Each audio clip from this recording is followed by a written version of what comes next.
En République du Congo, dans les zones forestières notamment, la chasse est un moyen de subsistance. Pour certains, il s'agit d'un métier qui peut s'avérer être lucratif.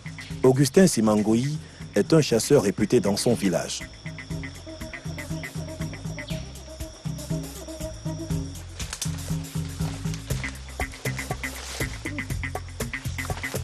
Oh là là!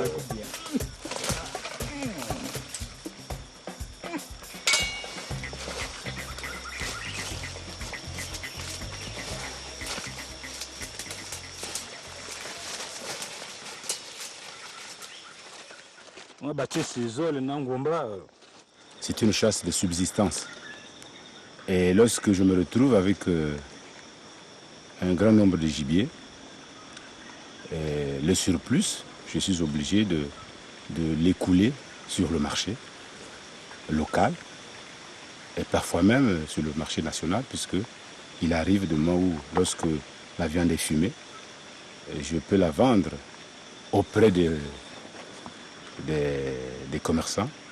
Et parfois même, je peux aller à Dolisie ou à Brazzaville, parfois Pointe-Noire, pour en vendre.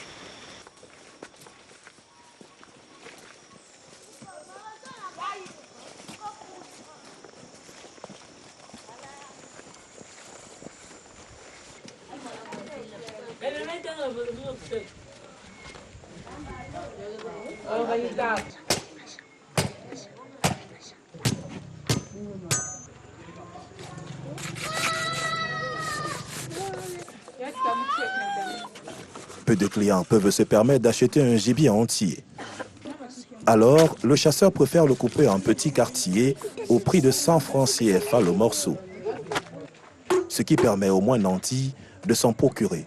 Ce type de commerce a donné lieu à un nouveau vocabulaire, coupé-coupé ou moutoué-moutoué en langue locale.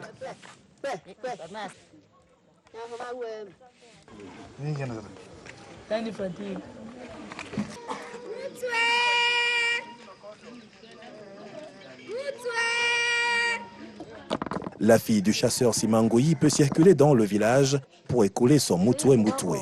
Quelques morceaux de viande pour améliorer l'ordinaire des foyers.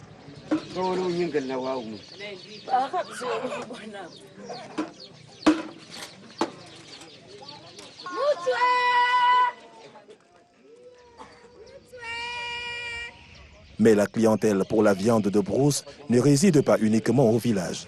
Les détaillants ou revendeurs viennent de toute la région pour s'approvisionner auprès des chasseurs. Bonjour papa. Bonjour.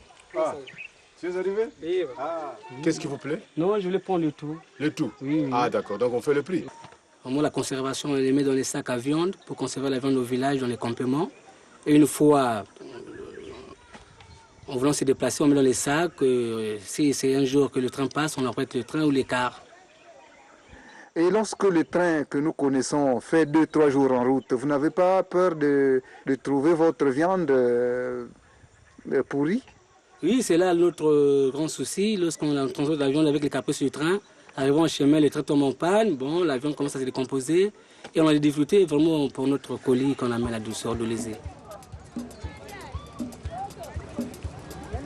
Ensuite, il faut prendre la route ou le train pour aller revendre ce gibier en ville. Pas de glacière, aucun moyen de conservation. Il faut faire vite avant que la viande ne se gâte.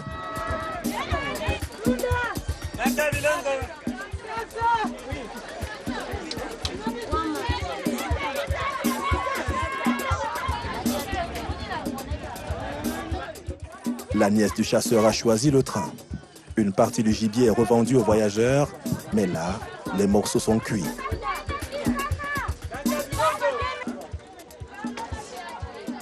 Augustin, lui, se rend à Brazzaville pour revendre le produit de la chasse. Il mettra 2 jours, son gibier aussi.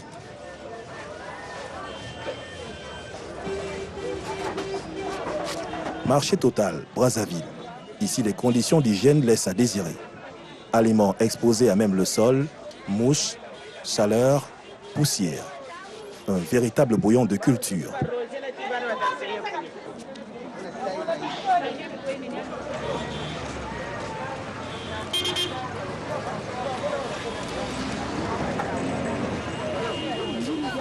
Fin du voyage pour Augustin. son gibier va rejoindre l'étal du boucher.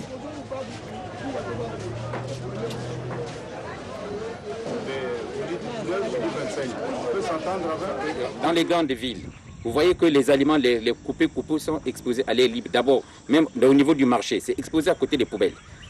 Et en dehors de ça, lorsqu'ils sont exposés à côté des ruelles, c'est carrément exposé à une grande pollution. Il y a les voitures qui passent, vous avez la fumée de ces voitures, vous avez de la poussière également qui passe. Donc, vous avez en dehors de ça, les gens qui passent parfois, qui toussent, qui font n'importe quoi. Donc, c'est exposé, toutes les microbes se reposent sur ces aliments qui sont laissés à ciel ouvert.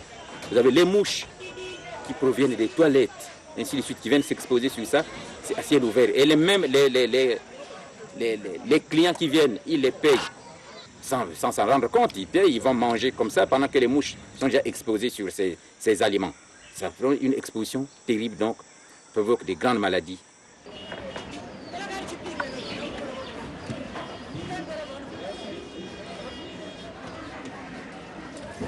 Ce manque de respect des règles élémentaires d'hygiène n'est pas sans risque pour le consommateur.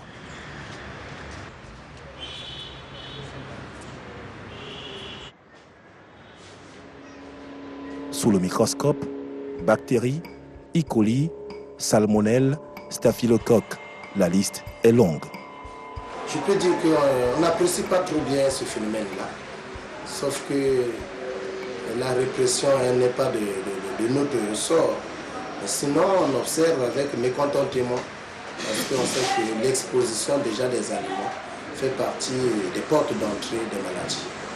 Et il y a d'abord la poussière qui fait passer aussi des virus et des micro-éléments, des germes pathogènes qui peuvent être déposés à travers des vecteurs qui se posent, notamment les mouches, qui sont des grands transporteurs de germes pathogènes.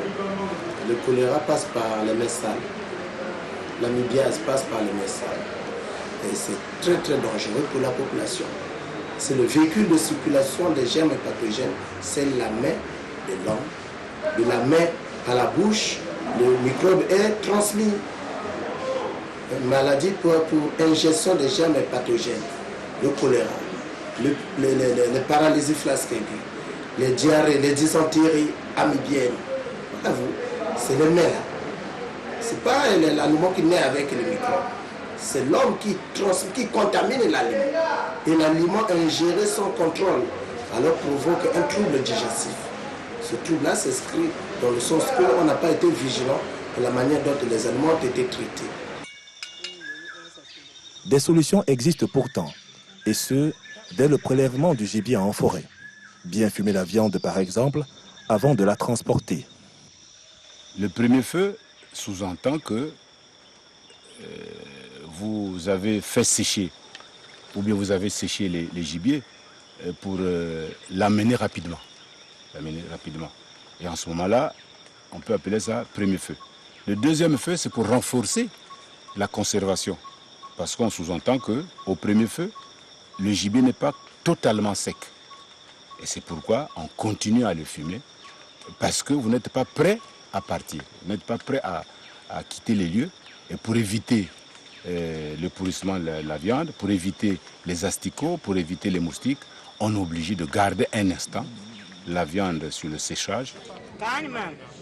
En ville aussi, il est possible d'améliorer la situation. Couvrir les aliments par exemple, rehausser les étals aussi. Il faudrait tout faire pour que ces gens qui sont exposés à travers les ruelles, débarrasser de tous ces gens-là et les donner des endroits précieux. Donc là où ces aliments seront vendus dans des enclos, ou bien couverts. Bien couverts, d'abord dans les marchés. Si c'est dans le marché, il faut les débarrasser, il faudrait pas qu'ils les vendent à même le sol. Il faudrait les trouver sur les étalages. Bien fait, parce que sur l'étalage, vous avez la possibilité peut-être que les mouches ne s'exposent pas n'importe comment. Or, à côté des poubelles, c'est difficile. Les agents pathogènes d'origine alimentaire représentent pour la santé un danger grave qu'il serait temps de prendre au sérieux. Chaque année, des milliers de consommateurs contractent des maladies qui peuvent s'avérer être mortelles et les plus jeunes sont les plus exposés. Ce n'est pas une fatalité, juste une question de moyens et de prise de conscience collective.